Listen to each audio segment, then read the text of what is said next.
اللهم صل على محمد وعلى آل محمد كما صليت على إبراهيم وعلى آل إبراهيم إنك حميد مجيد اللهم بارك على محمد وعلى آل محمد كما باركت على إبراهيم وعلى آل إبراهيم إنك حميد مجيد۔ پچھلے ہفتے ہم نے دشمن کے شر سے بچنے کی دعائیں پڑھی تھی۔ انسان کے دشمنوں میں سے سب سے بڑا دشمن شیطان ہے، جو پیدائش کے وقت سے لے کر موت تک اس کے ساتھ دشمنی کرتا ہے۔ جب انسان پیدا ہوتا ہے تو وہ اس کو چھو کر رلاتا ہے، اور جب انسان کی جان نکل رہی ہوتی ہے تو وہ اس کے سامنے آ کر اس کو بہکانے کی کوشش کرتا ہے، گمراہ کرتا ہے۔ یہ وہ دشمن ہے جو کسی قیمت پر بھی دوستی نہیں کرتا اور کسی قیمت پر بھی انسان کا پیچھا نہیں چھوڑتا۔ لیکن اللہ سبحانہ تعالیٰ نے ہمیں اس دشمن کے حوالے نہیں کیا، اس سے بچنے کے لیے، اس سے حفاظت کے لیے ہمیں دعائیں سکھا دی، قرآن مجید میں بھی اور سنت رسول صلی اللہ علیہ وسلم میں بھی۔ اللہ سبحانہ تعالیٰ نے اس دنیا کو پیدا کیا اور اپنی حکمت کی بنا پر اس میں شر بھی پیدا کیا، اور شر کا سب سے بڑا منبع اور سرچشمہ اور اس کی بنیاد اور اس کے اسباب میں سب سے بڑا سبب شیطان مردود ہے۔ اس کے پیدا کرنے میں اللہ کی عظیم حکمتیں ہیں اور اس کے ذریعے انسانوں کی آزمائش کی گئی ہے۔ اللہ سبحانہ تعالیٰ نے قرآن مجید میں اس کی دشمنی کی بھی خبر دی، اور یہ بھی کہ انسان کے لیے وہ ایک امتحان ہے۔ ان الشیطان للانسان عدو مبین، بے شک شیطان انسان کا کھلا دشمن ہے۔ سورۃ فاطر میں آتا ہے ان الشیطان لکم عدو فاتخذوہ عدوا، بے شک شیطان تمہارا دشمن ہے، اسے دشمن ہی سمجھو۔ انما یدعو حزبہ لیکونوا من اصحاب السعیر، وہ تو اپنے گروہ والوں کو صرف اس لیے بلاتا ہے تاکہ وہ بھڑکتی ہوئی آگ والوں میں شامل ہو جائیں۔ شیطان چھپا ہوا دشمن ہے۔ اللہ تعالیٰ فرماتے ہیں انہ یراکم ہوا وقبیلہ من حیث لا ترونہم، بے شک وہ اور اس کا قبیلہ تمہیں اس طرح دیکھتا ہے جہاں سے تم انہیں نہیں دیکھ سکتے۔ شیطان کی دشمنی کا آغاز اسی وقت ہو گیا تھا جب اللہ تعالیٰ نے آدم علیہ السلام کو پیدا کیا اور پھر انہیں سجدہ کرنے کا حکم دیا، اور قیامت تک بنی آدم کا دشمن ہی رہے گا، کیونکہ اس نے اللہ سبحانہ تعالیٰ سے کہا تھا قال رب فانظرنی الی یوم یبعثون قال فانک من المنظرین، اے میرے رب مجھے اس دن تک کے لیے مہلت دے جس میں یہ اٹھائے جائیں گے۔ فرمایا بے شک تو ان لوگوں میں سے ہے جنہیں مہلت دے دی گئی، الی یوم الوقت المعلوم، مقرر وقت کے دن تک۔ اس وقت اس نے کہا تھا قال فبعزتک لاغوینہم اجمعین الا عبادک منہم المخلصین، کہ تیری عزت کی قسم میں انہیں ضرور بضرور سب کو گمراہ کروں گا مگر ان میں سے جو تیرے چنے ہوئے بندے ہیں وہ بچ جائیں گے۔ تو شیطان انسان کا دشمن ہے اور وہ مسلسل انسان کو حق کے راستے سے روکتا رہتا ہے اور غلط رستوں کی طرف بلاتا ہے اور ان کو مزین کر کے دکھاتا ہے۔ انسان کو اپنی زندگی میں مختلف طرح کے تجربات پیش آتے رہتے ہیں شیطان سے، جن میں شیطان انسان کو بہکاتا ہے، اور اس میں سب سے پہلا کام وہ یہ کرتا ہے کہ وہ اس کی سوچ کو منفی کرتا ہے، اس کی سوچ کو صحیح رخ سے ہٹا کر غلط رخ پہ ڈال دیتا ہے۔ کبھی انسان کے اندر فخر کا جذبہ پیدا کر دیتا ہے، کبھی اس کو سرکشی پہ آمادہ کرتا ہے، کبھی اس کے اندر غصہ بھڑکاتا ہے، اور اسی طرح مختلف مواقع پر کبھی انسان کے اندر حسد، بغض، کینہ، انتقام، خیانت، بے اعترافی، انانیت اور اس طرح کے دیگر جذبات کو پیدا کر کے انسان کو جنت کے راستے سے ہٹا کے دوزخ کے راستے کی طرف لے جاتا ہے۔ انسان ویسے تو شیطان کے مقابلے میں کمزور ہے، لیکن اللہ کی مدد اگر انسان کے ساتھ ہو تو شیطان اس کے سامنے کچھ بھی نہیں۔ اللہ کی مدد کے ساتھ انسان شیطان پر قابو پا لیتا ہے۔ اس لیے انسان کو ہر وقت چوکنا بھی رہنا چاہیے کہ شیطان اس پہ غالب نہ آئے، اور اس کے ساتھ ساتھ جو ہی کوئی برا خیال آئے، کوئی منفی خیال آئے تو فوراً تعوذ کے کلمات پڑھ کر اللہ تعالیٰ سے مدد لے۔ اگر وہ ایسا کرے گا تو اللہ تعالیٰ کا وعدہ ہے کہ وہ اس کو پناہ دے گا، اور وہ ذکر اس کے لیے شیطان کے مقابلے میں ایک مضبوط قلعہ بن جائے گا، اور اس میں انسان محفوظ ہو جائے گا۔ تو انسان جب شیطان کا وسوسہ قبول نہیں کرتا اور شیطان سے بچنے کے لیے انسان اللہ تعالیٰ کی پناہ لے لیتا ہے، تو نہ صرف یہ کہ اللہ تعالیٰ انسان کو شیطان سے محفوظ رکھتا ہے، بلکہ انسان کو نیکی کی توفیق بھی دیتا ہے اور اس کے ایمان کو اور زیادہ طاقتور بنا دیتا ہے، اور اس کے راستے مزید روشن ہو جاتے ہیں۔ تو اس لیے نجات کا کوئی راستہ نہیں مگر یہ کہ انسان اپنے دشمن سے بچنے کے لیے اللہ کی پناہ لے، اللہ تعالیٰ کی طرف متوجہ ہو. اور اسی کے لیے اللہ سبحانہ تعالیٰ نے ہمیں قرآن مجید میں دعا بھی سکھائی ہے. ارشاد باری تعالیٰ ہے وَقُلْ رَبِّ أَعُوذُ بِكَ مِنْ هَمَزَاتِ الشَّيَاطِينِ وَأَعُوذُ بِكَ رَبِّ أَنْ يَحْضُرُونِ. اور آپ کہیے کہ اے میرے رب، میں شیطانوں کی اکساہٹوں سے تیری پناہ میں آتا ہوں، اور اے میرے رب میں اس سے بھی تیری پناہ میں آتا ہوں کہ وہ میرے پاس آئیں. تو اس آیت میں نبی صلی اللہ علیہ وسلم کو اور ان کی امت کو شیطان کے نزغات، ہمزات اور وسوسوں سے محفوظ رہنے کا طریقہ بتا دیا گیا کہ وہ شیطان کے شر اور اس کی اذیت سے، وسوسوں سے کس طرح بچ سکتے ہیں. یعنی نہ صرف یہ کہ وہ اس سے پناہ مانگے کہ شیطان ان کو کوئی تکلیف نہ دے، بلکہ اس سے بھی کہ وہ ہمارے پاس بھی پھٹکے، اس کے قریب آنے سے بھی پناہ مانگی گئی. تو یہ دعا جو ہے یہ بڑی ہی جامع دعا ہے اور ہر لحاظ سے شیطان سے بچنے کی اور شیطان کی شر سے حفاظت کا بہترین ذریعہ ہے. فرمایا وقل، اور آپ کہیے. یعنی اللہ تعالیٰ ویسے بھی دعا سکھا سکتے تھے، لیکن آپ صلی اللہ علیہ وسلم سے کہلوا کر، کیونکہ آپ ہمارے لیے نمونہ ہے کہ آپ کو بھی ضرورت ہے، آپ بھی کہیے اور آپ کے ساتھ آپ کی امت بھی یہ بات کہے. کیا؟ ربی اعوذ بک. ربی، رب جو ہے وہ اللہ تعالیٰ کے ناموں میں سے ایک نام ہے جس کا معنی ہے تربیت کرنے والا، وہ آقا جو پیدا کرنے والا بھی ہے اور مدبر بھی ہے اور اس کائنات کا انتظام کرنے والا اور اس کی تدبیر کرنے والا. تو رب وہ ہوتا ہے جس کے اندر تین چیزیں جمع ہوں. ایک ہے خلق، پیدا کرنا، دوسرا ہے ملک، جس چیز کو پیدا کیا اس کا مالک ہونا، اور تیسرا ہے تدبیر، کہ اس کا انتظام کرنا اور اس کو چلانا. تو یہاں اللہ سبحانہ وتعالیٰ کے اس نام کے ساتھ، یعنی اس کے وسیلے سے دعا کی جا رہی ہے کہ یا رب پیدا بھی تو نے کیا، مالک بھی تو ہے، اور سارے کام تیرے ہی حکم سے ہوتے ہیں، لہٰذا ہم تیری ہی پناہ لیتے ہیں کہ ہمیں تو شیطان سے بچا لے. تو اعوذ بکا یعنی میں تیری پناہ لیتا ہوں، یعنی میرے اندر قدرت نہیں ہے، طاقت نہیں ہے، میں کچھ نہیں کر سکتا، تو ہی کرے گا، اس لیے میں تیری طرف متوجہ ہوتا ہوں. اعوذ بکا. اور تعوذ جو ہے، اعوذ جو ہے اس کا مطلب ہوتا ہے پناہ لینا، پناہ مانگنا. یعنی میں اپنے آپ سے بھی بری ہوں اور ساری مخلوقات کو چھوڑ کر تیری طرف رجوع کرتا ہوں، تیری پناہ میں آتا ہوں کہ شیطان میرے پاس حاضر ہو، یا وہ میرے دین کو نقصان دے یا میری دنیا کو نقصان دے. تو اے اللہ میں تیرے ذریعے تحفظ چاہتا ہوں اور حفاظت چاہتا ہوں، پناہ چاہتا ہوں کہ شیطان مجھے کچھ نقصان دے. انسان کو جب کسی کا خوف ہوتا ہے تو پھر کیا کرتا ہے؟ تھوڑا سا امیجن کریں کہ کبھی کبھی خواب میں آپ دیکھتے ہیں کہ کوئی جانور آپ کے پیچھے لگ گیا، وہ شیطان ہی ہوتا ہے ایک طرح سے. تو آپ کیا کر رہے ہوتے ہیں خواب میں؟ بھاگ رہے ہوتے ہیں تو بھاگتے بھاگتے آپ دیکھتے ہیں کہ کوئی دروازہ کھلا ہو تو آپ اس کے اندر گھس جائیں، اور پھر آپ اس دروازے کو چٹکنی لگا دیں، اور اگر اس کے اندر چٹکنی نہیں تو آپ اس کو زور دے کے بند کر رہے ہوتے ہیں کہ کوئی بلا اندر نہ آئے. آپ یہی سمجھے کہ یہی شیطان تھا کہ جو ہر وقت آپ کے پیچھے لگا ہوا ہے، لیکن ہمیں نظر نہیں آتا تو ہم اس سے ڈرتے بھی نہیں، اور پھر ہم اس سے بچنے کے لیے کوئی پناہ بھی نہیں لیتے. تو ظاہری جو شر نظر آتے ہیں ہمیں، مثلا پانی آ رہا ہو ہماری طرف، ہم کیا کرتے ہیں؟ پیچھے ہٹ جاتے، کسی چیز پہ چڑھ جاتے ہیں اگر زیادہ ہو.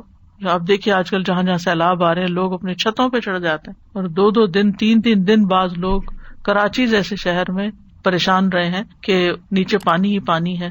تو انہوں نے کیا کیا؟ اوپر کی فلور پہ پناہ لی ہوئی ہے نیچے کے پانی سے بچنے کے لیے. تو یہ ہوتی ہے پناہ. اب شیطان ایک دشمن ہے، اس سے بچنے کے لیے ہم اللہ تعالیٰ کے حوالے اپنے آپ کو کر رہے ہیں، اس کی حفاظت طلب کر رہے ہیں اور اس کے ذکر کے ذریعے ایک محفوظ قلعے میں جا رہے ہیں. تو اللہ ہی مضبوط سہارا ہے. آتا نا وَمَن يَعْتَصِم بِاللَّهِ فَقَدْ هُدِيَ إِلَىٰ صِرَاطٍ مُسْتَقِيمٍ. اور کس چیز سے بچنے کے لیے؟ من ہمزات الشیاطین، شیطان کے ہمزات سے. ہمزات جو ہے یہ حمزہ کی جمع ہے، ہا والا حمزہ نہیں جو نام رکھتے ہیں، یہ گول ہا ہے.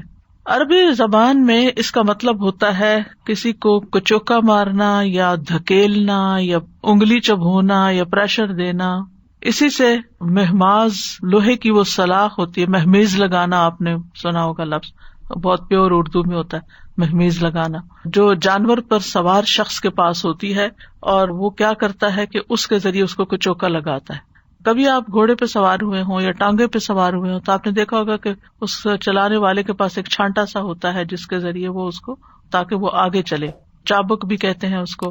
لیکن یہ مہماز جو ہے یہ تھوڑی سی سخت ہے، یعنی لوہے کی سلاخ ہے، ٹھیک ہے، وہ لکڑی کی ہوتی ہے چابک وغیرہ یا لیدر کا ہوتا ہے. تو گھڑ سوار جب گھوڑے پہ سوار ہو کر کسی چیز کے ساتھ یا اپنی ایڑی کے ساتھ، ایڑ لگانا پڑا آپ نے کبھی ایڑ لگایا؟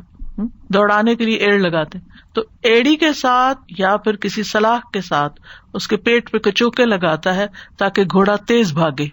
تو اس طرح پھر وہ تیز بھاگنے لگتا ہے. تو اسی سے یہ لفظ حمزہ ہے، حمزات، شیطان کے کچوکے. یعنی شیطان بنی آدم کو کچوکے لگاتا ہے، پیدا ہوتے ہی کچوکے لگاتا ہے تاکہ وہ شر کی طرف آگے بڑھے.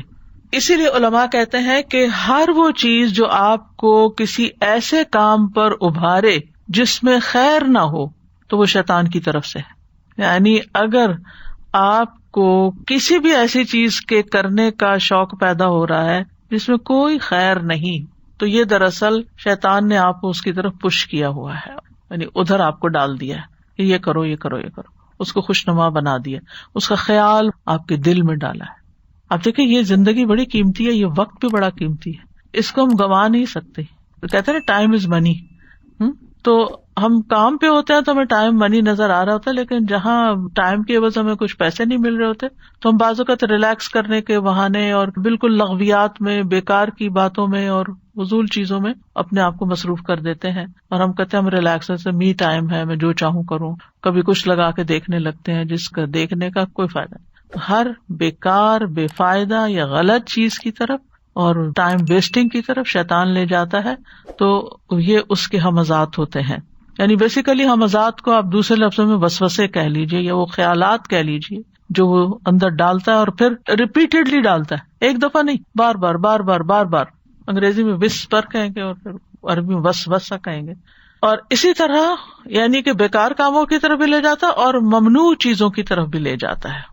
اسی لیے نبی صلی اللہ علیہ وسلم کو یہ سکھایا گیا کہ ربی اعوذ بک من ھمزات الشیاطین واعوذ بک ربی ان یحضرون. تو ابن عباس کہتے ہیں کہ یہ شیطان کے کچوکے ہیں، ہمزات. حسن بصری کہتے ہیں کہ یہ اس کے وسوسے ہیں. مجاہد کہتے ہیں یہ اس کا پھونک مارنا ہے. اور اہل معانی کہتے ہیں کہ یہ ان کا بہکا کر نافرمانیوں کی طرف دھکیلنا ہے. جیسے گھوڑے کو ایڑ لگائی جاتی کہ دوڑے، اسی طرح شیطان بھی پیچھا کرتا رہتا ہے انسان کا تاکہ نافرمانی کی طرف چلے جائے. اور پھر یہاں آپ دیکھیے آیت میں من ھمزات الشیاطین کہا گیا، شیطان نہیں کہا گیا. ایک نہیں کئی ایک ہے، بہت سارے ہیں. اور ہمز جو ہے یہ شدید طریقے سے یا سختی کے ساتھ دھکیلنا، یعنی ایسا نہیں کہ تھوڑی سی کسی کو پش کیا، نہیں، لگے رہے پیچھے لگے رہے حتیٰ کہ انسان اس طرف چل ہی پڑے. تو یہ کچوکے کیا ہے دراصل کہ انسان اللہ کی یاد سے پھر جائے، اللہ کی عبادت سے پھر جائے، حتیٰ کہ وہ عبادت میں بھی ہو تو وہ کچھ اور ہی سوچ رہا ہو، اس کے خیالات کو اچک لیتا ہے. تو ملا علی القاری کہتے ہیں کہ اس کا معنی ہے کہ اے اللہ، شیطان کے وسوسوں سے، اس کے بہکانے سے، اس کے قدموں سے، اس کے خطرات سے اور اس کی تزیین سے اور اس کے گمراہ کرنے سے مجھے محفوظ رکھ. یعنی برائی کو خوبصورت بنا کے جو پیش کرتا ہے، تزیین، زینت، کیونکہ وہی گمراہ کرنے کا سبب ہے اور بہکانے کا. اور یہاں ہمزات جمع لایا گیا ہے، اس سے یہ پتہ چلتا ہے کہ یہ وسوسے بہت زیادہ ہوتے ہیں. اس کے وسپرز ایک آدھ نہیں ہوتے، وہ کنٹینیوسلی ہوتے ہیں. اور پھر نبی صلی اللہ علیہ وسلم شیطان کے ہر طرح کے شر سے پناہ مانگتے تھے، جس میں آپ پڑھتے تھے اعوذ باللہ من الشیطان الرجیم من ھمزہ ونفخہ ونفثہ. ٹھیک ہے. اور پھر ان کی بھی آگے مزید وضاحت ہے. نفخ جو ہے پھونک کو کہتے ہیں. فاذا نفخ فی الصور، کیا ترجمہ کرتے ہیں آپ؟ جب سور میں پھونک مار دی جائے گی. تو یہ جو نفخہ ہے نا، یہ شیطان کی پھونک ہے جس کی وجہ سے انسان کے اندر غرور اور تکبر پیدا ہو جاتا ہے، اس کی انا بھڑک اٹھتی ہے. جیسے دم کرتے ہیں نا آپ، تو پھونک مارتے ہیں نا، تو اسی طرح شیطان بھی پھونک مارتے ہیں انسان کے اوپر. اور وہ ایسی پھونک مارتے ہیں کہ جس سے انسان سیلف پریز یا سیلف سینٹرڈ، سیلفش، یعنی اس کو پھر کسی کی پرواہ نہیں ہوتی، کسی کا احساس نہیں ہوتا، کسی کے لیے وہ کچھ نہیں کر پاتا. اسی لیے آپ دیکھیں کہ ایسے لوگ جو سیلف سینٹرڈ ہوتے ہیں نا، وہ لوگوں کو تو بڑی بڑی باتیں کر لیں گے، لیکن اگر آپ ان کو چھوٹی سی بھی کوئی نصیحت کر لیں تو وہ بھڑک اٹھتے ہیں، قبول کرنے کو تیار نہیں ہوتے. دوسروں سے کچھ نہیں سننا چاہتے کیونکہ ان کے اندر شیطان نے اتنا کبر اور اتنا غرور بھر دیا ہوا ہے. دے آر فل، اور اپنے بارے میں ایسا خیال رکھتے ہیں کہ جیسے وہ ہر نصیحت سے بالا ہے کہ انہیں کوئی کچھ نہ کہے. اور نف وہ پھونک ہوتی ہے جس میں لعاب بھی شامل ہوتا ہے. تو بعض اوقات وہ صرف خالی پھونک مارتا ہے اور بعض اوقات وہ نف بھی ہوتا ہے اس کا. اسی لیے اس کا توڑ کیا جاتا ہے. تو جب دم کیا جاتا ہے تو دم میں ایک تو خالی پھونک ماری جاتی ہے اور بعض اوقات ایسی پھونک بھی ماری جاتی ہے کہ جس میں تھوڑا سا لعاب بھی شامل ہو جائے. اور پھر شیطان جو ہے وہ انسان کے شریانوں میں، انسان کے خون کے اندر دوڑ رہا ہوتا ہے، یعنی کہ پوری طرح پھر اس کو کنٹرول کرنے کی کوشش کرتا ہے کہ اس کے دماغ کو بھی، اس کے دل کو بھی، اس کے اعضاء کو بھی. لیکن جب انسان اللہ کا ذکر کرتا ہے تو پھر وہ بھاگ جاتا ہے. وسوسہ اسی وقت ڈالتا ہے جب انسان غافل ہوتا ہے. اب یہ جو وسوسہ ڈالتا ہے اس میں سب سے پہلا اٹیک وہ انسان کے ایمان پہ کرتا ہے. اگر کسی کے پاس ایمان ہے تو وہ ایمان پہ اٹیک کرے گا. اور اس میں آپ دیکھیے کہ خاص طور پہ عقائد کے اندر غلط فہمیاں پیدا کرنا، اللہ سبحانہ تعالیٰ کی ذات کو کوسچن کرنا، اور اس طرح کے انسان کے اندر وسوسے پیدا کرنا کہ انسان اپنے دین کے بارے میں ہی ڈاؤٹ فل ہو جائے، اللہ کے وجود کے بارے میں، اللہ کی صفات کے بارے میں، اللہ کی قدرت کے بارے میں، اللہ کی تقدیر کے بارے میں وسوسے، جس کی وجہ سے انسان کے اندر نہ پھر عبادت کا ذوق رہتا ہے اور نہ ہی کوئی اور نیک کام وہ یکسوئی سے کر سکتا ہے. پھر اسی طرح یہ ہے کہ جب اس کو اس پہ قدرت نہیں ہوتی کہ اس کو شرک کی طرف لے جائے یا کفر کی طرف لے جائے تو پھر وہ اس کو نافرمانیوں پہ اکساتا ہے. اور جب انسان نافرمانیوں سے رکتا ہے اور اس پہ قدرت حاصل نہیں ہوتی تو اسے نیکیاں کرنے سے روک دیتا ہے. آج ہی کو مجھ سے کہہ رہا تھا کہ انہوں نے اپنے بردر سے کہا کہ چلے عمرے پہ چلتے ہیں، تو انہوں نے کہا کہ تم لوگوں کو ضرورت ہے، میں نے کبھی کوئی گناہ نہیں کیا اس لیے مجھے عمرے کی ضرورت نہیں ہے. اب آپ دیکھیے کہ کیا صرف گناہگار عمرہ کرتے ہیں؟ سوچنے کی بات. یہ خیال کس نے ان کے دل میں ڈال دیا؟ کیا صرف گناہگار عمرہ کرتے ہیں؟ کیونکہ وہ جب دیکھتا ہے کہ چلے ٹھیک ہے یہ بندہ گناہ نہیں کرتا، نیکی سے روکتا نا. عمرہ تو ایک نیکی کا کام ہے، تو اس نے نیکی سے روک دیا یہ خیال ڈال کے دل میں کہ تم نے کبھی کوئی گناہ نہیں کیا اس لیے یہ کام کرنے کی ضرورت نہیں ہے. اور کس طرح سے وہ دل میں وسوسے ڈال کے، خیال ڈال کے انسان کو روکتا ہے. آج ہی میں ایک اسکالر کو سن رہی تھی، میں اس کے بارے میں تھوڑی ریسرچ کر رہی تھی کہ کیا کیا وسوسے ڈالتے، کیسے ڈالتا ہے، کیا کرتا ہے.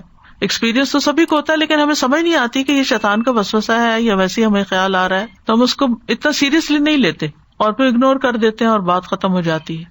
تو کہتے ہیں کہ بعض لوگوں کی جو نفسیاتی بیماریاں بن جاتی ہیں، فوبیاز ہوتے ہیں، اس کے پیچھے بھی شیطان کے وسوسے ہوتے ہیں. ایک خیال کو اتنی دفعہ ڈالتا ہے کہ دماغ خراب ہونے لگتا ہے انسان کا. اور کہتے ہیں کہ ایک شخص کو شاید وہ ملے یا ان کے پاس آیا تو شیطان نے اس کے دل میں ڈالا کہ ابھی تم مسجد سے نکلو گے تو تمہارے سر پہ پتھر آ کے لگے گا اور تم مر جاؤ گے.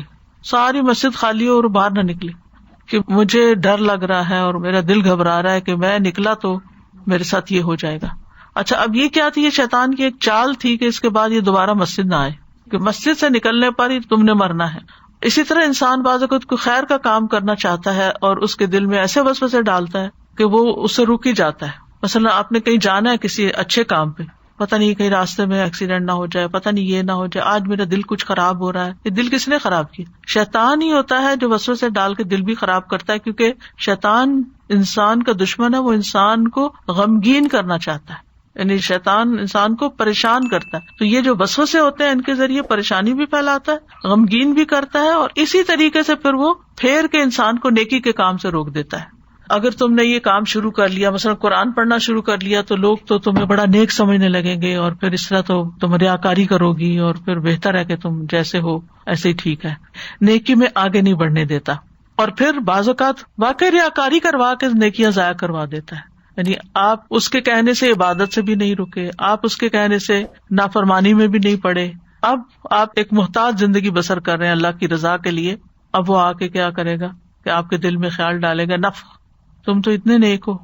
اور پھر جب وہ دل میں یہ بھر جاتا نا، انسان بھرا ہوتا نا اس خیال سے، پھر اگر کوئی ذرا بھی اس پہ شک کرے کہ نیک نہیں تو وہ کیا کرتا ہے، کوئی ایسی اپنی نیکی بیان کرنا شروع کر دیتا ہے کہ دوسروں کو یقین آ جائے کہ یہ واقعی نیک ہے. لہٰذا اس سے کیا نقصان ہوتا ہے کہ انسان دکھاوا کر بیٹھتا ہے اور اس طرح اس کی نیکی ضائع کروا دیتا ہے.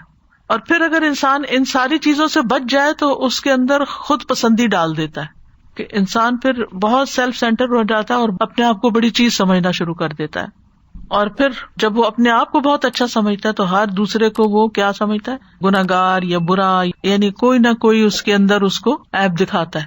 دیکھو وہ فلاں ایسے کر رہا ہے، تم تو ایسے نہیں ہو، فلاں یہ کر رہا ہے تم ایسے نہیں ہو، تو فلاں ایسے کر رہا ہے تم ایسے نہیں. لہٰذا نتیجہ کیا ہوتا ہے کہ انسان ہر ایک کو برا سمجھتا ہے اور اپنے آپ کو نیک سمجھتا ہے، لہٰذا نیکی کے رسم رکاوٹ بن جاتی ہے چیز. جب الٹ ہوتا ہے نا اس کے، کہ انسان سوچتا ہے کہ سارے مجھ سے اچھے ہیں اور میری نیکیاں کم ہیں، تو پھر اس کا کیا نتیجہ ہوتا ہے؟ نیکیوں میں اور دوڑ لگتی ہے کہ اور نیکی کر لوں، کیونکہ سارے آگے نکلے جا رہے ہیں، میں پیچھے رہ گیا ہوں. اور اگر وائس ورسا ہو کہ سارے ہی گناہ گار ہیں اور میں نیک ہوں، تو پھر آپ آگے نہیں بڑھتے. میں آتا نا یعدہم ویمنیہم وما یعد الشیطان الا غرورا، کہ ان سے وعدے کرتا ہے، انہیں امیدیں دلاتا ہے، اور یہ ہو جائے گا بعد میں، اتنی جلدی کس بات کی ہے، ابھی تو اور بھی نہیں کر رہے، کوئی اور شروع کرے پھر تم بھی ساتھ لگ جانا. تو یہاں پر شیاطین کا لفظ استعمال ہوا ہے، اور شیطان کا لفظ جو ہے نا یہ شطنا سے مشتق ہے. شطنا کا معنی ہوتا ہے تو دور چلے جانا، یعنی اپنے فسق و فجور کی وجہ سے ہر خیر کے کام سے دور ہے وہ. وَأَعُوذُ بِكَ رَبِّ أَن يَحْضُرُونَ، اور اے میرے رب میں تیری پناہ چاہتا ہوں کہ ان میں سے کوئی میرے دینی یا دنیاوی معاملے میں میرے پاس بھی آئے، تو ہی مجھے بچانے پہ قادر ہے. تو شیطان جو ہے انسان کے ہر کام میں انٹرفیئر کرتا ہے، کھانا ہو، پینا ہو، سونا ہو، گھر سے نکلنا ہو، گھر میں واپس لوٹنا ہو، کسی سے میل ملاقات ہو، یعنی ہر چیز کے اندر اس نے مداخلت کرنی ہے. اکیلے ہو تو تب بھی، لوگوں کے بیچ میں تب بھی، کبھی دائیں سے آتا، کبھی بائیں سے آتا، کبھی سامنے سے آتا، کبھی پیچھے سے آتا ہے، ہر طرف سے آ کے انسان کو پکڑتا ہے. یعنی نیکی کا کام بھی کریں آپ تب بھی. اور ان میں سے سب سے خاص موقع جس پہ شیطان بہت زیادہ توجہ کرتا ہے وہ موت کا وقت ہے، کہ ساری زندگی تو میرے قابو نہیں آیا، جاتے جاتے اس کو بہکا دوں. تو حسن خاتمہ کی دعا کرنی چاہیے انسان کو ہمیشہ، اور اس دعا میں 2 بار ربوبیت کے وسیلے سے دعا کی گئی ہے، وَأَعُوذُ بِكَ رَبِّ أَن يَحْضُرُونَ، کیونکہ رب کے بغیر کوئی ہمیں پناہ نہیں دے سکتا، کوئی اس دشمن سے نہیں بچا سکتا. تو یہ بہت ہی جامع دعا ہے، اور اس میں ہر قسم کے شر اور ہر قسم کی شیطان کی برائی سے پناہ مانگی گئی ہے، اور اگر یہ قبول ہو جائے تو انسان ہر شر سے محفوظ ہو سکتا ہے. اس سے بھی پتہ چلتا ہے کہ انسان کو یہ دعا مانگتے رہنا چاہیے. رسول اللہ صلی اللہ علیہ وسلم نے فرمایا، اللہ تعالیٰ فرماتا ہے میرا بندہ اگر مجھ سے مانگتا ہے تو میں اسے دیتا ہوں، اور اگر وہ کسی دشمن یا شیطان سے میری پناہ مانگتا تو میں اسے محفوظ رکھتا ہوں. شیطان کو گالی گلوچ نہیں کرنا چاہیے، اس کا کوئی فائدہ نہیں، اس سے وہ خوش ہوتا ہے. اس کے مقابلے میں بس اللہ کی مدد مانگنی چاہیے. حدیث میں آتا ہے تم شیطان کو برا بلا مت کہو، بلکہ اس کے شر سے اللہ کی پناہ طلب کرو، اور ہر شر سے پناہ دینے والا اللہ ہی ہے. پھر یہ کہ دعا میں عاجزی اختیار کرنے میں انسان کو مبالغہ کرنا چاہیے، یعنی ربی ربی کہہ کر انسان کو اپنے آپ کو اللہ کے آگے جھکا دینا چاہیے. اور شیطان کا خطرہ جو ہے یہ سب سے بڑا خطرہ ہے اور سب سے بڑا دشمن ہے، اور اس کے بہکاوے ہیں اور چالیں ہیں، کفر اور شرک کا ارتکاب کراتا ہے، صراط مستقیم سے روکتا ہے، اللہ کی نافرمانی کے کام کرواتا ہے انسان سے، حلال حرام کے معاملے میں بندوں کو گمراہ کرتا ہے، برے کام مزین کر کے دکھاتا ہے. وَزَيَّنَ لَهُمُ الشَّيْطَانُ مَا كَانُوا يَعْمَلُونَ، یعنی فطرتاً انسان برائی سے نفرت کرتا ہے. یعنی اللہ نے انسان کی فطرت سلیم رکھی ہے نا، تو اور خیر اور شر کی پہچان بھی رکھی ہے، لیکن شیطان برائی کو خوبصورت بنا دیتا ہے، لہذا وہ اس کی طرف چل پڑتا ہے. پھر اسی طرح دین میں نئے نئے فتنے پیدا کر دیتا ہے، نئی نئی بحثیں چھیڑ دیتا ہے. اب دیکھیں تاریخ ہماری بھری ہوئی ہے اس سے، کبھی تقدیر کے مسئلے میں بحثیں چل رہی ہیں، اور کبھی قرآن مجید کے بارے میں جو مسئلہ خلق قرآن اٹھ کھڑا ہوا، کبھی کچھ اور. پھر اسی طرح انسان جب نیکی کے کاموں کی طرف متوجہ ہوتا ہے تو راستے میں آ کے بیٹھ جاتا ہے، اسلام کے راستے میں آ کے بیٹھ جاتا ہے کہ تم اپنے باپ دادا کا دین چھوڑنے لگے ہو. اور پھر اگر اس کی بات نہیں مانتا انسان اور اسلام قبول کر لیتا ہے تو ہجرت کے راستے پہ بیٹھ جاتا ہے کہ تم اپنا گھر بار چھوڑ دو گے. پھر وہ جہاد کے راستے پہ بیٹھ جاتا ہے کہ تم اگر مارے گئے تو تمہارے مال تقسیم ہو جائے گا اور تمہاری بیوی کہیں اور نکاح کر لے گی. تو بہرحال شیطان انسان کے ہر کام میں شامل ہو جاتا ہے. نبی صلی اللہ علیہ وسلم نے فرمایا بے شک شیطان تم میں سے ہر ایک آدمی کے پاس اس کے ہر کام کے وقت موجود رہتا ہے، یہاں تک کہ اس آدمی کے کھانے کے وقت بھی اس کے پاس موجود ہوتا ہے. لہٰذا جب تم میں سے کسی کا لقمہ گر جائے تو اسے چاہیے کہ اس کی گندگی صاف کر کے اسے کھا لے اور اس کو شیطان کے لیے نہ چھوڑے. اور جب کھانا کھا لے تو انسان اپنی انگلیاں چاٹ لے، کیونکہ انسان نہیں جانتا کہ برکت اس کے کھانے کے کس حصے میں ہے. پھر اسی طرح یہ کہ شیطان جو ہے وہ آپس میں بغض اور عداوت پیدا کرتا ہے لوگوں کے درمیان. ابلیس کا تخت پانی پر ہے اور وہ وہاں سے اپنے لشکر روانہ کرتا ہے انسانوں میں پھوٹ ڈالنے کے لیے, اور ان میں سب سے بڑا وہی قرار پاتا ہے جو سب سے زیادہ فتنہ ڈال کے آتا ہے, خاص طور پر میاں بیوی کے درمیان لڑائی جھگڑا ڈلواتا ہے. پھر غصہ دلاتا ہے, غصہ تو ہے ہی شیطان کی طرف سے. اب دیکھیں کہ کچھ لوگوں کو تو بہت زیادہ غصہ آتا ہے اور بیماری بن جاتی ہے وہ غصہ, اور وہ یہ ایکسکیوز لیتے رہتے ہیں کہ بیماری ہے اس لیے اس شخص کو اتنا غصہ آتا ہے, لیکن یہ کہ اس کا کوئی بھی اور علاج ہو سکتا ہے, لیکن اس کے ساتھ ساتھ روحانی علاج کرنا ضروری ہوتا ہے. پھر اسی طرح خواہش کے وقت بھی شیطان کا حملہ ہوتا ہے, کیونکہ ان موقعوں پر انسان کمزور پڑا ہوتا ہے. انسان غصے کے وقت کمزور ہو جاتا ہے کہ کنٹرول نہیں کر سکتا, اور اسی طرح خواہش نفس کے وقت انسان کمزور ہو جاتا ہے. تو انسان اپنے خواہش پرستی کے وقت ضرور سوچے کہ کہیں شیطان کا حملہ تو نہیں, اور کہیں شیطان تو مجھ پر حاوی نہیں ہو رہا. اگر وہ خواہش ایسی ہے جو اللہ کی ناراضگی کے کام کی ہے. اللہ تعالیٰ فرماتے ہیں یا ایھا الذین آمنوا لا تتبعوا خطوات الشیطان ومن یتبع خطوات الشیطان فإنہ یأمر بالفحشاء والمنکر ولولا فضل اللہ ورحمتہ ما زکا منکم من احد ابدا ولکن اللہ یزکی من یشاء واللہ سمیع علیم. اے لوگو جو ایمان لائے ہو, شیطان کے قدموں کے پیچھے مت چلو, اور جو شیطان کے قدموں کے پیچھے چلے تو بے شک وہ بے حیائی اور برائی کا حکم دیتا ہے. اور اگر تم پر اللہ کا فضل اور اس کی رحمت نہ ہوتی تو تم میں سے کبھی کوئی پاک نہ ہوتا, لیکن اللہ جسے چاہتا ہے پاک کرتا ہے. اللہ سب کچھ سننے والا, سب کچھ جاننے والا ہے. اسی طرح لباس کے معاملے میں شیطان انسان پہ حاوی ہو جاتا ہے اور اسے ایسا لباس پہننے کی ترغیب دیتا ہے جو رب کو ناراض کرنے والا ہوتا ہے.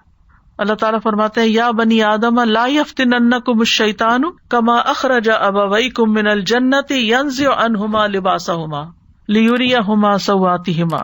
اے بنی آدم, ایسا نہ ہو کہ شیطان تمہیں فتنے میں مبتلا کر دے جیسے اس نے تمہارے والدین کو جنت سے نکلوایا تھا. اس نے ان کے لباس اتروا دیے تھے تاکہ ان کی شرمگاہیں انہیں دکھلا دے. تو لباس کا اتارنا ایسی جگہ پر جہاں نہیں اتارنا چاہیے, لباس کا مختصر کر لینا, اپنے جسم کے وہ حصے جو چھپانے چاہیے ان کو ننگا کر دینا لوگوں کے سامنے, یا ٹائٹ لباس پہننا, یا ایسا لباس پہننا جو اپوزٹ سیکس کے لیے بہت اٹریکٹیو ہو, تو یہ بھی شیطانی کارستانیوں میں سے ہے. اسی طرح بیہودہ شعر و شاعری کے ذریعے وہ فتنہ پھیلاتا ہے, فساد ڈالتا ہے, فحاشی پھیلاتا ہے.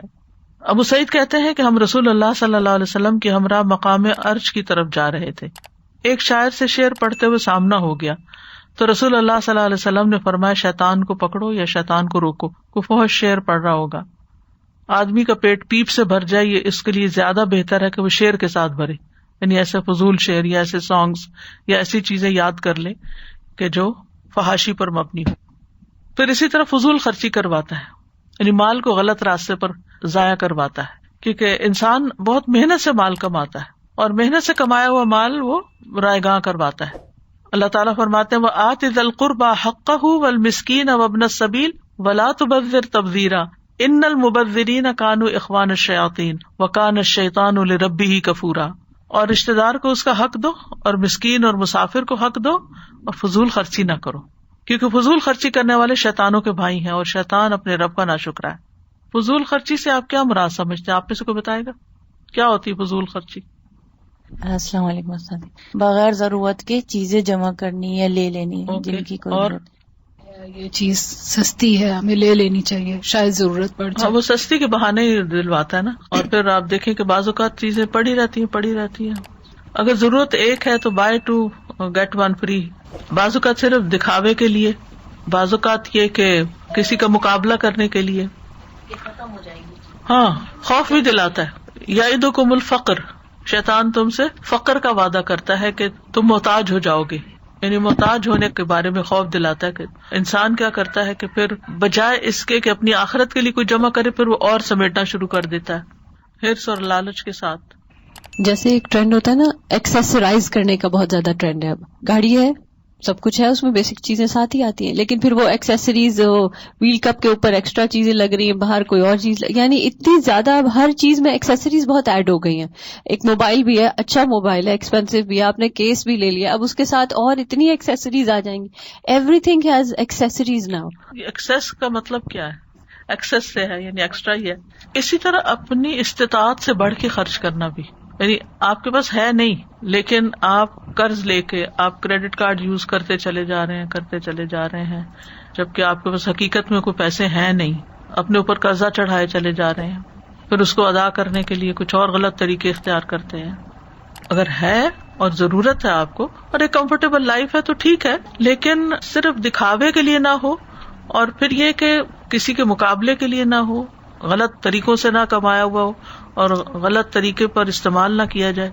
ان سب چیزوں میں ایک چیز کو حتمی نہیں کریں، اس کو کانٹیکسٹ میں رکھیں. مثلا اگر کسی نے چینج کیا کچھ کہ یہ چیز جو ہے وہ اس طرح نہیں اس کے کام آ رہی، وہ چینج کر سکتا، وہ کسی اور کو دے سکتا ہے. مثلا آپ نے میٹرس خریدا، ایک مثال ہے، لیکن آپ سو رہے ہیں اور آپ کی کمر دکھ رہی ہے. اب آپ کو پتا چلتا ہے کہ ایک اور میٹرس ہے جو آپ کی اس بیماری کو دور کر دے گا. آپ کا پہلا میٹرس بھی مہنگا ہے تو آپ کیا کریں؟ بیمار رہیں کیونکہ میں چینج نہیں کر سکتی. اگر آپ کے پاس اللہ نے حیثیت دی ہے اور آپ کر سکتے ہیں تو آپ سوئچ کر لیں. اور ایک یہ ہے کہ صرف اس لیے کہ بس اسے دل بھر گیا ہے، چلو کچھ اور ٹرائی کر لیتے، چلو یہ ٹرائی کر لیتے، چلے وہ، اس سے بچنا چاہیے. کیونکہ آپ دیکھیے اصل میں ہمارا گھر جو ہے نا وہ آخرت میں ہے اور وہ اتنا آسان نہیں ہے بنانا. اس کو بنانے کے لیے ہمیں اپنی خواہشات کی قربانی دینا ہوگی. وہ نہ صرف یہ کہ مال کے معاملے میں ہمارے وقت کے بارے میں بھی بے مقصد چیزوں میں لگا دیتا ہے، یعنی جو ہماری آخرت میں کام آنے والی نہیں ہے ان چیزوں میں لگا کے ہمیں اپنے اصل مقصد سے غافل کر دیتا ہے. کتنے ہی لوگ ایسے ہیں کہ جو سب کچھ سمجھنے کے بعد بھی ایسے کام کرنا شروع کر دیتے ہیں جو ان کی اصل ضرورت نہیں ہوتے. پھر شیطان کا ایک کام ہے سستی اور کسل مندی پیدا کرنا، جیسے نماز میں جمائیاں لینا. نبی صلی اللہ علیہ وسلم نے فرمایا نماز میں جمائی آنا شیطان کی طرف سے ہے، لہٰذا جب تم میں سے کسی کو جمائی آئے تو جہاں تک ہو سکے اس کو روکے. پھر اللہ کا ذکر بھلوا دینا، استحوذ علیہم الشیطان فانساہم ذکر اللہ، شیطان ان پہ غالب آ گیا سو اس نے انہیں اللہ کی یاد بھلا دی. کھانے سے پہلے بسم اللہ بھلوا دینا. حذیفہ کہتے ہیں ہم نبی صلی اللہ علیہ وسلم کے ساتھ کھانے میں حاضر ہوتے، ہم تب تک کھانے میں ہاتھ نہ ڈالتے جب تک رسول اللہ صلی اللہ علیہ وسلم کھانے میں اپنا ہاتھ ڈالنے سے آغاز نہ کرتے. ایک مرتبہ ہم آپ کے ساتھ کھانے میں شریک ہوئے کہ ایک چھوٹی سی بچی آئی، گویا اسے دھکیلا جا رہا تھا. اس نے آگے بڑھ کر اپنا ہاتھ کھانے میں ڈالنا چاہا تو رسول اللہ صلی اللہ علیہ وسلم نے اس کا ہاتھ پکڑ لیا. پھر ایک بدوی آیا، گویا کہ اسے بھی دھکیلا جا رہا تھا، آپ نے اس کا ہاتھ بھی پکڑ لیا. پھر فرمایا بے شک جس کھانے پر اللہ کا نام نہ لیا گیا وہ شیطان اسے اپنے لیے حلال سمجھتا ہے. شیطان اس بچی کو لایا کہ وہ اپنے لیے کھانا حلال کرے تو میں نے بچی کا ہاتھ پکڑ لیا. شیطان اس بدوی کو لایا کہ اس کے ذریعے اپنا کھانا حلال کرے تو میں نے اس کا بھی ہاتھ پکڑ لیا. اس ذات کی قسم جس کے ہاتھ میں میری جان ہے، شیطان کا ہاتھ اس بچی کے ہاتھ کے ساتھ میرے ہاتھ میں ہے کہ میں نے اس کو پکڑا ہوا ہے. آپ نے دیکھا ہوگا آپ کھانا لگا کے رکھتے ہیں، بچے کھیلتے ہوئے آتے ہیں، بھاگتے دوڑتے اور آ کے اس میں سے کچھ لیا بغیر بسم اللہ پڑھے، منہ میں ڈالا یا نہ ڈالا، چل دیے، اچکتے ہیں کھانا اس طرح کچھ نہ کچھ. تو آپ ان کو سمجھائیں کھانا لینا ہے یا کوئی چیز لینی ہے بسم اللہ پڑھیں اور لے لیں، بسم اللہ کے بغیر نہ لیں. اسی طرح نعمتوں پہ مغرور ہونا، فخر کرنا، بندوں پہ تکبر کرنا. سفیان الثوری کہتے ہیں جب آپ صدقہ کرنے یا کسی نیکی کرنے کا یا کسی نیک عمل کرنے کا ارادہ کریں تو اس کام کو فوراً شروع کر لیں، اس سے پہلے کہ آپ کے اور اس کام میں شیطان حائل ہو جائے، اور بسم اللہ پڑھ کے شروع کر لیں تاکہ پھر شیطان کا دخل نہ آئے اس میں. تو شیطان سے بچنے کے لیے پھر سب سے زیادہ تو اللہ کی طرف رجوع کرنا، توحید، ایک اللہ کی طرف رجوع اور اس پہ توکل. وہب بن منبہ کہتے ہیں شیطان کے لیے سمجھدار مومن کی تدبیر سے زیادہ پہاڑ کو چٹان چٹان کر کے اور پتھر پتھر کر کے ختم کرنا زیادہ آسان ہے. یعنی شیطان کے لیے سمجھدار مومن کی تدبیر جو ہے اس کو وہ ختم نہیں کر سکتا، اس کے مقابلے میں پہاڑ توڑ لے، ٹکڑے ٹکڑے کر دے، وہ اس کے لیے آسان ہے. سمجھدار مومن یعنی شیطان کی شر سے اس طرح بچتا ہے اللہ کی حفاظت کے ساتھ، کیونکہ جب کوئی شخص مومن، عاقل اور سمجھدار ہو تو وہ شیطان کے لیے پہاڑ سے بھی زیادہ بھاری اور لوہے سے زیادہ سخت ہے. رسول اللہ صلی اللہ علیہ وسلم نے فرمایا مومن اپنے شیطان کو اس طرح تھکا دیتا ہے جس طرح تم میں سے ایک آدمی سفر میں اپنے اونٹ کو تھکا دیتا ہے. وہ تھک جاتا ہے، مومن اس کو اپنے اوپر غالب نہیں آنے دیتا. تو اس کے لیے کیا ہے؟ نیک اعمال اور عبادت کو لازم کر لینا اور برائیوں سے بچنا، کثرت سے اللہ کا ذکر کرنا. حدیث میں آتا ہے جب تک بندہ اللہ کے ذکر میں مصروف رہتا ہے شیطان کے حملوں سے محفوظ ایک مضبوط قلعے میں ہوتا ہے.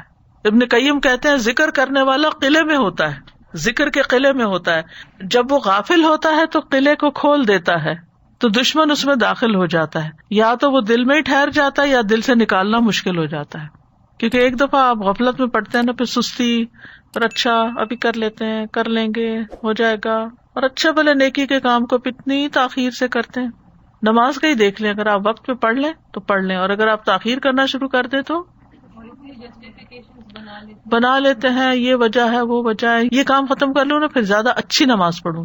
جب آپ تھک ہی جاتے ہیں سارے کام ختم کرتے تو پھر اچھی کہاں سے ہوئی. اسی طرح قرآن کو تھامنا شیطان کی گمراہیوں سے بچانے کا ذریعہ ہے. دن کی ابتدا 3 کاموں سے کرنا، اٹھتے ہی اللہ کا ذکر، پھر وضو اور پھر نماز. تو رات کو شیطان جو گرہیں 3 لگاتا وہ تینوں کھل جاتی. اٹھتے ہی ناک جھاڑنا وضو کرتے ہوئے. نبی صلی اللہ علیہ وسلم نے فرمایا جب تم میں سے کوئی اپنی نیند سے بیدار ہو کر وضو کرے تو 3 مرتبہ ناک میں پانی ڈال کر جھاڑے، کیونکہ شیطان نے اس کی ناک کے باندھ میں رات گزاری. پھر ہر کام سے پہلے بسم اللہ پڑھنا. رسول اللہ صلی اللہ علیہ وسلم نے فرمایا جب آدمی اپنے گھر میں داخل ہوتا ہے تو وہ داخل ہوتے وقت اور کھانا کھاتے وقت اللہ کا نام لیتا ہے تو شیطان کہتا ہے آج تمہارے لیے اس گھر میں نہ رات گزارنے کی جگہ ہے نہ شام کا کھانا ہے. اور جب وہ اپنے گھر میں داخل ہوتے وقت اللہ کا نام نہیں لیتا تو شیطان کہتا ہے تم نے رات گزارنے کی جگہ پا لی. اور کھانا کھاتے وقت نام نہیں لیتا تو کہتا ہے تم نے رات گزارنے کی جگہ اور شام کا کھانا بھی پا لیا. پھر اسی طرح نبی صلی اللہ علیہ وسلم نے فرمایا تم میں سے ہر ایک دائیں ہاتھ سے کھائے، دائیں ہاتھ سے پیے، دائیں ہاتھ سے چیز لے اور دائیں ہاتھ سے دے، اس لیے کہ شیطان بائیں ہاتھ سے کھاتا ہے، بائیں ہاتھ سے پیتا ہے، بائیں ہاتھ سے چیز دیتا ہے اور بائیں ہاتھ سے ہی لیتا ہے. گھر کو شیطانی چیزوں سے پاک رکھنا. نبی صلی اللہ علیہ وسلم نے فرمایا گھنٹی شیطان کا باجا ہے، یعنی گھر کے اندر ایسی بیلز اور اس طرح کی یعنی جیسے سنگنگ چیزیں جو ہیں جیسے گٹار وغیرہ اور ایسی چیزیں نہیں ہونی چاہیے. پھر رات کی ابتدا میں بچوں کو روک لینا چاہیے، باہر نہیں نکلنے دینا چاہیے، شیاطین پھیل جاتے ہیں. ایک حدیث میں آتا ہے آپ نے فرمایا اللہ کا نام لے کر اپنے مشکیزوں کے منہ باندھو، اللہ کا نام لے کر برتنوں کو ڈھکو، خواہ کوئی چیز چوڑائی میں رکھ کر یعنی اوپر کوئی ایسے رکھ دو، کوئی چیز چمچ رکھ دو کچھ، اور اپنے چراغ سونے سے پہلے بجھا دیا کرو. اتنی چھوٹی سی بات ہے کہ سونے سے پہلے چراغ بجھا دو. اس زمانے میں تو چونکہ آگ کے چراغ ہوتے تو خطرہ بھی تھا، لیکن اب بھی یہ بات ثابت ہوئی ہے کہ جب تک ہم پورے اندھیرے میں نہیں ہوتے تو ہمارے جسم کے اندر وہ ہارمونز پیدا نہیں ہوتے کہ جن کی وجہ سے جسم کی پراپر مرمت ہوتی ہے اور نیند پوری ہوتی ہے اور تھکاوٹ اترتی ہے. یعنی رات کے وقت روشنی میں سونا جو ہے وہ مضر صحت ہے. پھر شیطان سے بچنے کے لیے مسلمانوں کی جماعت سے جڑے رہنا، کیونکہ اللہ کا ہاتھ جماعت پر ہے اور شیطان اس کے ساتھ ہے جو کہ جماعت سے علیحدہ اور اس کو پاؤں مار کے ہانکتا ہے. نبی صلی اللہ علیہ وسلم نے فرمایا جس کسی گاؤں یا بستی میں 3 فرد بھی ہوں اور ان میں نماز با جماعت کا اہتمام نہ ہو، یعنی مردوں کے لیے خاص طور پر، تو شیطان ان پہ مسلط ہو جاتا ہے. لہٰذا تم جماعت کو پکڑو. بھیڑیا ہمیشہ دور رہنے والی بکری کو ہی کھاتا ہے. پھر اپنے رب کے احسانات کو یاد رکھنا. سلف صالحین میں سے کسی نے کہا حیرت ہے اس آدمی پر جو محسن کے احسان کو جان لینے کے بعد بھی اس کی نافرمانی کرتا ہے. یعنی اللہ کے اتنے احسان ہیں ہم پر اور پھر ہم اللہ کی بات نہیں مانتے. اور ملعون شیطان کی سرکشی کو جان لینے کے بعد بھی اس کی اطاعت گزاری کرتا ہے. وہ جانتا ہے کہ شیطان اس کا دشمن ہے اور پھر بھی اس کی بات مانتا ہے، اور اللہ تعالیٰ نے اس پر احسان کیا اور وہ اس کی بات نہیں مانتا. تو شیطان سے حفاظت کے لیے پھر خاص طور پر دعائیں پڑھنی چاہیے. ہر موقع کی ہمیں دعائیں سکھائی گئی ہیں، جن میں سے ایک تو یہی قرآنی دعا ہے. یہ سارے مواقع کو کور کر دیتی ہے. ربی اعوذ بک من ھمزات الشیاطین اعوذ بک ربی ان یحضرون، یعنی کہیں بھی حاضر ہوں، بات ختم. جامع دعا ہے. پھر آیت الکرسی، یعنی جو آیت الکرسی پڑھتا ہے رات کے وقت تو صبح تک شیطان اس کے قریب نہیں آتا.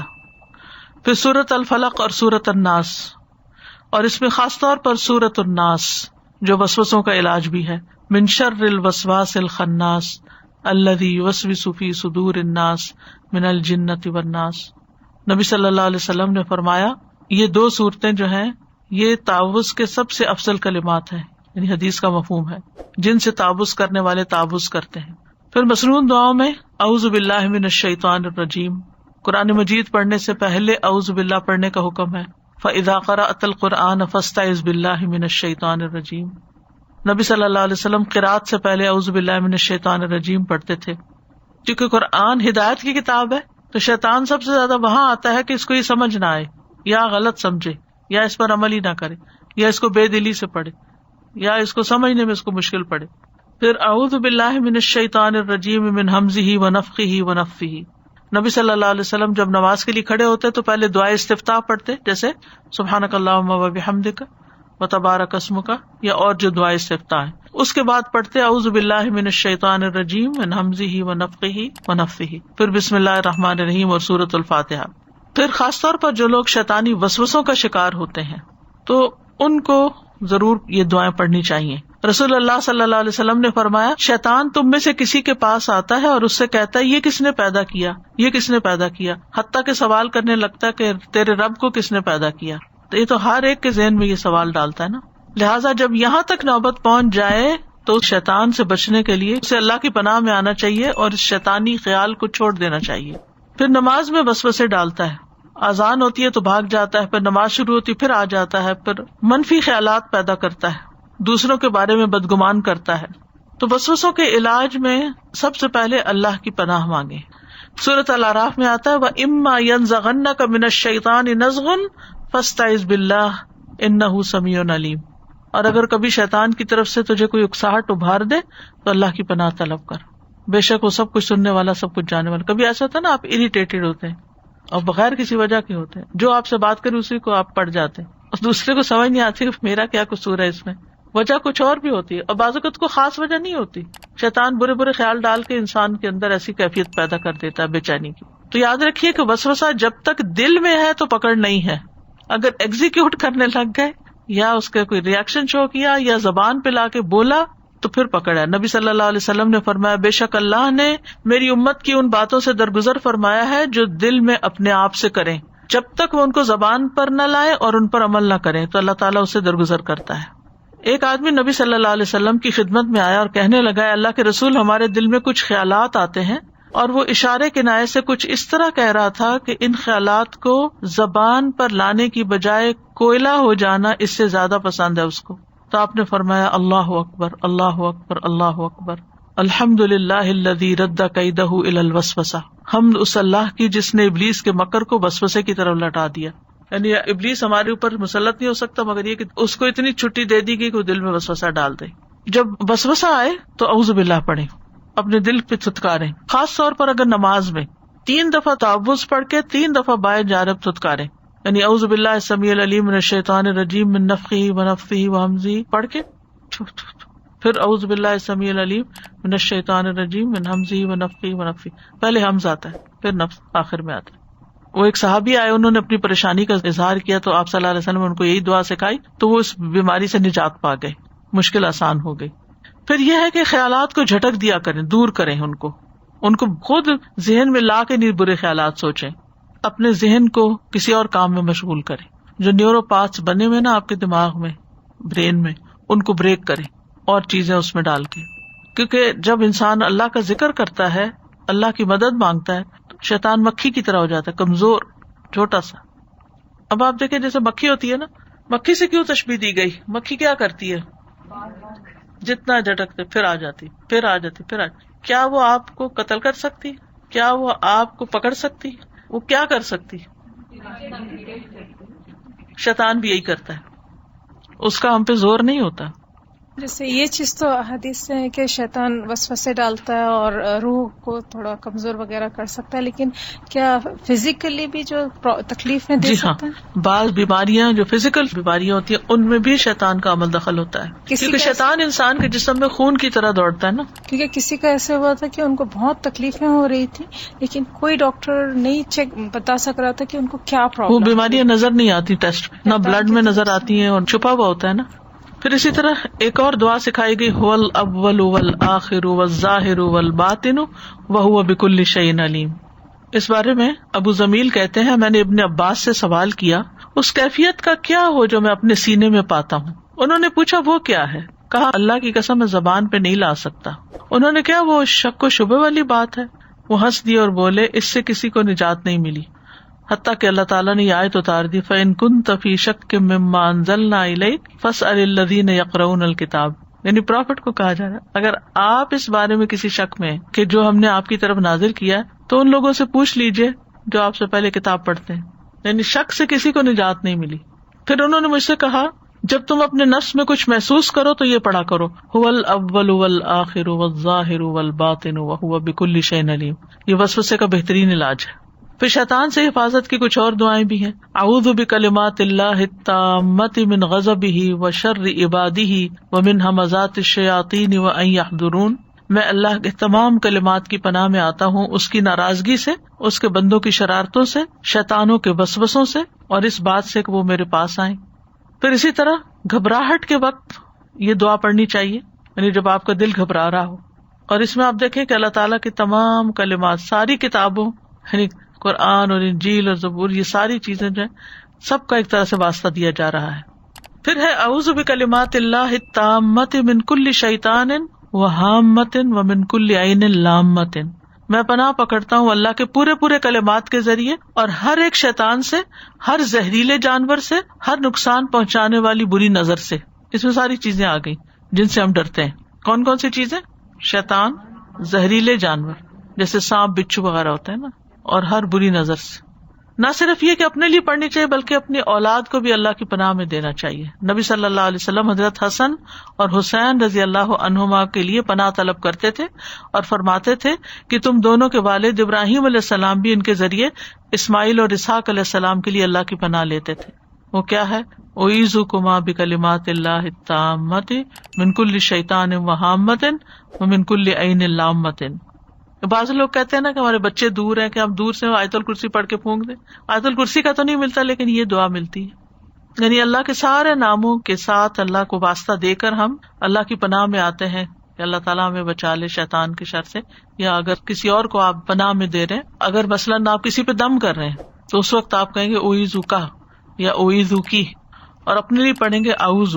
پھر یہ دعا ہے اللہم فاطر السماوات والارض عالم الغیب والشہادہ انت رب کل شیء والملائکۃ یشہدون انک لا الہ الا انت فانا نعوذ بک من شر انفسنا ومن شر الشیطان الرجیم وشرکہ وان نقترف علی انفسنا سوءا او نجرہ الی مسلم. تھوڑی سی لمبی دعا ہے لیکن صبح شام کی دعاؤں میں مل جاتی ہے. اے اللہ، آسمانوں اور زمین کو پیدا کرنے والے، مخفی اور ظاہر چیزوں کے جاننے والے، تو ہر چیز کا رب ہے اور فرشتے گواہی دیتے ہیں کہ بے شک تیرے سوا کوئی معبود نہیں.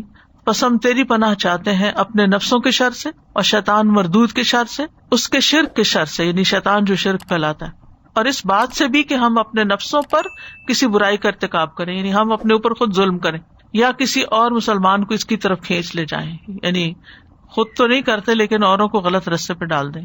پھر صبح شام اور بستر پہ لیٹتے وقت شیطان کے شر سے پناہ مانگنا. اللہم فاطر السماوات والارض عالم الغیب والشہادہ انت ولی فی الدنیا والآخرہ. پھر بسم اللہ وضعت جنبی اللہم اغفر لی ذنبی واخسأ شیطانی وفک رہانی واجعلنی فی الندی الاعلی. آپ کے پاس وہ ایپ ہے جس میں سونے کے وقت کے اذکار ہے، اس میں یہ دعا موجود ہے. اللہ کے نام کے ساتھ میں نے اپنا پہلو رکھا، اے اللہ میرے گناہ بخش دیجیے، میرے شیطان کو ذلیل کر دیجیے، میری قید کو کھول دیجیے اور مجھے اعلیٰ اور رفع مجلس کا ہم نشین بنائیے. پھر سوتے وقت بھی یہ پڑھ سکتے ہیں. پھر اولاد کو شیطان کے شر سے بچانے کے لیے بسم اللہ اللہم جنبنا الشیطان وجنب الشیطان ما رزقتنا. اللہ کے نام کے ساتھ شروع کرتا ہوں، اے اللہ ہمیں شیطان سے بچا اور شیطان کو اس چیز سے دور رکھ جو اس کے نتیجے میں ہمیں عطا فرمائے. پھر غصے کے وقت بیت الخلاء میں داخل ہوتے وقت کیا پڑھتے ہیں؟ اعوذ باللہ من الخبث والخبائث. کتے کے بھونکنے اور گدھے کی آواز سن کر، کیونکہ ان کو بھی شیطان نظر آتا ہے. اعوذ باللہ من الشیطان الرجیم. مسجد میں داخلے کے وقت اعوذ باللہ العظیم وبوجہہ الکریم وسلطانہ القدیم من الشیطان الرجیم. میں اللہ انتہائی عظمت والے کی، اس کی ذات کریم اور اس کے سلطان قدیم کے ساتھ پناہ لیتا ہوں شیطان مردود سے. انسان جب یہ دعا پڑھ لیتا تو ابلیس کہتا ہے یہ تو سارا دن میرے چنگل سے نکل گیا، یعنی مجھ سے محفوظ ہو گیا. اتنی اچھی دعا ہے. برا خواب دیکھنے پر وَإِيَّاكَ نَسْتَعِينُ میں آپ کو وہ دعا مل جائے گی. پھر لا الہ الا اللہ وحدہ لا شریک لہ لہ الملک ولہ الحمد وہو علی کل شیء قدیر. یہ دن میں کتنی دفعہ؟ 100 دفعہ. صبح سے شام تک وہ شیطان کے شر سے محفوظ رہے گا. پھر مغرب کے بعد 10 دفعہ یہ دعا لا الہ الا اللہ وحدہ لا شریک لہ لہ الملک ولہ الحمد یحیی ویمیت وہو علی کل شیء قدیر. رسول اللہ صلی اللہ علیہ وسلم نے فرمایا کہ مغرب کے بعد جو شخص اس کو 10 بار پڑھے گا اللہ تعالیٰ اس کی حفاظت کے لیے اسلحہ بردار فرشتے مقرر کر دیں گے جو صبح تک اس کی شیطان سے حفاظت کریں گے. تو یہ تھی شیطان سے بچنے کی دعائیں، شیطان سے حفاظت کی دعائیں. اللہ سبحانہ و تعالیٰ ہمیں اس دشمن کے شر سے محفوظ رکھے اور ان تمام بری خواہشات اور ان چیزوں سے کہ جو اس کو آنے کا راستہ دیتی ہیں. وآخر دعوانا ان الحمد للہ رب العالمین. سبحانک اللہم وبحمدک اشہد ان لا الہ الا انت استغفرک واتوب الیک. السلام علیکم ورحمۃ اللہ وبرکاتہ.